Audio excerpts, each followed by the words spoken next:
Hi guys, welcome back to lucky life. ನಾನು ಇವತ್ತು ಸಿಂಪಲ್ಲಾಗಿ ಚಿತ್ರಾನ್ನ ಕುಕ್ಕರಲ್ಲಿ ಹೇಗೆ ಮಾಡೋಂತ ತೋರಿಸ್ತೀನಿ. ಇದು ಫ್ರೀ ಟೈಮಲ್ಲಿ ಯಾವಾಗದು ಎಮರ್ಜೆನ್ಸಿಲಿಗೆ ಈ ಮನೇಲಿ ಏನೂ ಇಲ್ಲ ಅಂದರೆ ಸಿಂಪಲ್ಲಾಗಿ ಮಾಡ್ಕೊತ ರೆಸಿಪಿ ಇದು. ಚಿತ್ರಾನ್ನ ಒಂದು 5 ಮಿನಿಟ್ಸಲ್ಲೇ ರೆಡಿ ಆಗಿಬಿಡುತ್ತೆ. ನಾನಿಲ್ಲಿ ಒಂದು ಈರುಳ್ಳಿ, 2 ಚಿಕ್ಕ ಈರುಳ್ಳಿ, 1 ಟೊಮೊಟೊ, ಒಂದು 5 ಹಸಿಮೆಣ್ಸಿನ್ಕಾಯಿನ ಮಧ್ಯದಲ್ಲಿ ಕಟ್ ಮಾಡಿ ಇಟ್ಕೊಂಡಿದ್ದೀನಿ. ಕೊತ್ತಂಬರಿ ಕೂಡ ಕಟ್ ಮಾಡಿ ಇಟ್ಕೊಂಡಿದ್ದೀನಿ. ಇಲ್ಲಿ ಒಂದು ಸ್ಟವ್ ಅಂಟಿಸಿ ಕುಕ್ಕರ್ ಇಟ್ಟು 3 ಸ್ಪೂನ್ ಆಯಿಲ್ ಹಾಕಿ ಕಡಲೆಬೇಳೆ, ಉದ್ದಿನಬೇಳೆ, ಕಡಲೆ ಬೀಜ ಎಲ್ಲ ಹಾಕಿ ಚೆನ್ನಾಗಿ ಫ್ರೈ ಮಾಡ್ಕೋಬೇಕು. ಗೋಲ್ಡನ್ ಬ್ರೌ ಆಗೋವರೆಗೂ ಚೆನ್ನಾಗಿ ಹುರ್ಕೋಬೇಕು ಅದನ್ನು. ಇದು ತುಂಬ ಸಿಂಪಲ್ ರೆಸಿಪಿ. ನಿಮ್ಮಲ್ಲಿ ಒಂದ್ಸತಿ ಟ್ರೈ ಮಾಡಿ ಹೇಗೆ ಬರುತ್ತೆ ಅಂತ ಹೇಳಿ. ಹಾಗೆ ನಿಜವಾಗ್ಲೂ ತುಂಬ ಸಿಂಪಲ್ ಬಟ್ ಕ್ವಿಕ್ ಅಂತ ಆಗಿಬಿಡುತ್ತೆ. ಬೇಗ ಎಮರ್ಜೆನ್ಸಿಗೆ ಈ ಥರ ಮಾಡಿಕೊಂಡ್ರೆ ತುಂಬ ಟೇಸ್ಟಿಯಾಗಿರುತ್ತೆ. ಈ ರೀತಿ ಚೆನ್ನಾಗಿ ಹುರ್ಕೋಬೇಕು. ಗೋಲ್ಡನ್ ಬ್ರೌ ಆಗಿದೆ. ಈಗ ನಾನು ಇದಕ್ಕೆ ಸಾಸಿವೆ ಜೀರಿಗೆ ಹಾಕ್ಕೊತೀನಿ ಸ್ವಲ್ಪ. ಆನಂತರ ಕರಿಬೇವು ಹಾಕ್ಕೊತೀನಿ. ಅದೆಲ್ಲ ಚಿಟಪಟ ಆದ ನಂತರ ಹಸಿಮೆಣ್ಸಿನ್ಕಾಯಿ ಹಾಕ್ಕೊತಾ ಇದ್ದೀನಿ ನೋಡಿ. ಹಸಿಮೆಣ್ಸಿನ್ಕಾಯಿ ಈ ಥರ ಉದ್ದುದ್ದಕ್ಕೆ ಕಟ್ ಮಾಡ್ಕೋಬೇಕು. ಚಿಕ್ಕದಾಗಿ ಕಟ್ ಮಾಡಿಕೊಂಡ್ರೆ ಬಾಯಲ್ಲಿ ಸಿಗೋ ಚಾನ್ಸಸ್ ಇರುತ್ತೆ, ಖಾರ ಆಗಿರುತ್ತೆ. ಈ ಥರ ಆದರೆ ತೆಗೆದು ಕೂಡ ಇಟ್ಕೋಬೋದು ಸೈಡಲ್ಲಿ, ತಿನ್ನೋಕ್ಕಾಗಲ್ಲ ಅಂದರೆ. ಇದಕ್ಕೆ ಚೆನ್ನಾಗಿ ಮಿಕ್ಸ್ ಮಾಡಿ ಹಸಿ ವಾಸನೆ ಹೋಗೋವರೆಗೂ ಹುರ್ಕೋಬೇಕು. ಅಂತ ನಾನು ಈರುಳ್ಳಿ ಹಾಕ್ಕೋತಾ ಇದ್ದೀನಿ. ಈರುಳ್ಳಿ ಕೂಡ ಚೆನ್ನಾಗಿ ಮಿಕ್ಸ್ ಮಾಡ್ಕೊಳ್ಳಿ.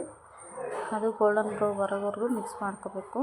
ಈರುಳ್ಳಿ ಬೇಗ ಸಾಫ್ಟ್ ಆಗಬೇಕಂದ್ರೆ ಪಾತ್ರೆಯಲ್ಲಿ ಮುಚ್ಚಳ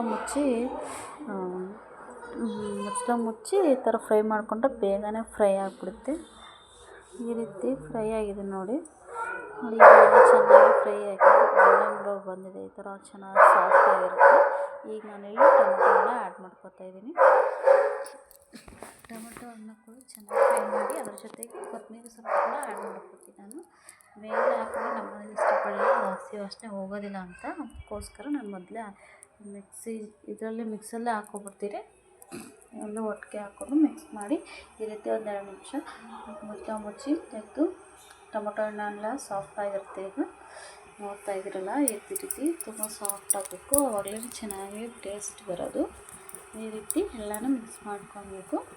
ಈಗ ನಾನಿವಾಗ ಚಿಟಿಕೆ ಅರಿಶಿನ, ರುಚಿಗೆ ತಕ್ಕಷ್ಟು ಉಪ್ಪು ಹಾಕಿ ಚೆನ್ನಾಗಿ ಮಿಕ್ಸ್ ಮಾಡ್ಕೋಬೇಕು. ಎಲ್ಲನೂ ಚೆನ್ನಾಗಿ ಮಿಕ್ಸ್ ಮಾಡೋಕ್ಕೆ ಒಂದು 2 ನಿಮಿಷ ಮತ್ತೆ ಮುಚ್ಚಳ ಮುಚ್ಚಿ ಬಿಟ್ಬಿಟ್ರೆ ಎಣ್ಣೆ ಸುತ್ತಲೂ ಬಿಟ್ಕೊಂಡಿರುತ್ತೆ. ಆಗ ಪರ್ಫೆಕ್ಟಾಗಿ ಇದು ಪಲ್ಯ ಟೈಪ್ ರೆಡಿಯಾಗಿದೆ ಅಂತ ಅರ್ಥ.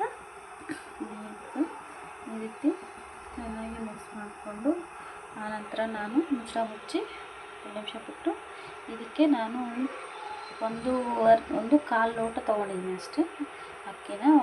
ಬಿಫೋರ್ ಈಗೆಲ್ಲ ಇಂಗ್ರೀಡಿಯೆಂಟ್ಸು ಕಟ್ ಮಾಡಿ ಇಟ್ಕೊಂಡು ನಾನು ಅಡುಗೆ ಸ್ಟಾರ್ಟ್ ಮಾಡೋಕ್ಕಿಂತ ಮುಂಚೆನೇ 2 ಸತಿ ತೊಳೆದು ಅಕ್ಕಿನ ಸೈಡಲ್ಲಿ ಎತ್ತಿಟ್ಕೊಂಡಿದ್ದೀನಿ. ಆ ಥರ ಆದರೆ ಈಗ ಚಿತ್ರಾನ್ನಕ್ಕೆ ಬೇಗನೆ ಮೆತ್ತಗೆ ಹೊಟ್ಟೆ ಒಂದು ಚೆನ್ನಾಗಿ ಬರೋಲ್ಲ ಪರ್ಫೆಕ್ಟಾಗಿ. ಅದಕ್ಕೋಸ್ಕರನೇ ಈ ಥರ ಮಾಡಿಕೊಂಡ್ರೆ ಚಿತ್ರಾನ್ನ ಬೇರೆ ಐಟಮ್ಸ್ ಎಲ್ಲ ಒಂಥರ, ಚಿತ್ರಾನ್ನನೇ ಒಂಥರ. ಈ ಥರ ನೆನೆಸಿಟ್ಕೊಂಬಿಟ್ರೆ ಅದು ಅಡುಗೆ ಸ್ಟಾರ್ಟ್ ಮಾಡ್ತಿದ್ದೀವಿ ಅನ್ನೋದು ಎಲ್ಲ ಇಂಗ್ರೀಡಿಯೆಂಟ್ಸ್ ಕಟ್ ಆಮೇಲೆ ನೆನೆಟ್ಕೊಂಡ್ರೆ ಈ ಥರ ನೀರು ಹಾಕ್ಕೊಂಡು 2 ಸತಿ ವಾಶ್ ಮಾಡಿಕೊಂಡು ಎತ್ತಿಟ್ಕೊಬಿಡ್ಬೇಕು. ಆಮೇಲೆ ಇಲ್ಲಿ 1 ಲೋಟಕ್ಕೆ 3 ಲೋಟ ನೀರು ಹಾಕಿ 2 ವಿಶಿಲ್ ಹೊಡ್ಸಿದ್ರೆ ಸೂಪರಾಗಿರೋ ಚಿತ್ರಾನ್ನ ರೆಡಿ ಆಗುತ್ತೆ. ನೋಡಿ ಈ ಥರ ಆಗಿದೆ, ಘಮ ಅಂತಿದೆ. ನಿಮ್ಮ ಮನೇಲಿ ಇದೇ ಥರ ಒಂದು ಟ್ರೈ ಮಾಡಿ ಕಮೆಂಟ್ಸಲ್ಲಿ ಹೇಗೆ ಬಂತ ಅಂತ ತಿಳಿಸ್ಕೊಡಿ. ಹಾಗೆ ಈ ವಿಡಿಯೋ ಇಷ್ಟ ಆಗಿದೆ ಲೈಕ್ ಮಾಡಿ, ಶೇರ್ ಮಾಡಿ, ಹಾಗೆ ನನ್ನ ಚಾನಲ್ಗೆ ಸಬ್ಸ್ಕ್ರೈಬ್ ಮಾಡೋದಂತ ಬರಿಬೇಡಿ. ಧನ್ಯವಾದಗಳು. Thank you.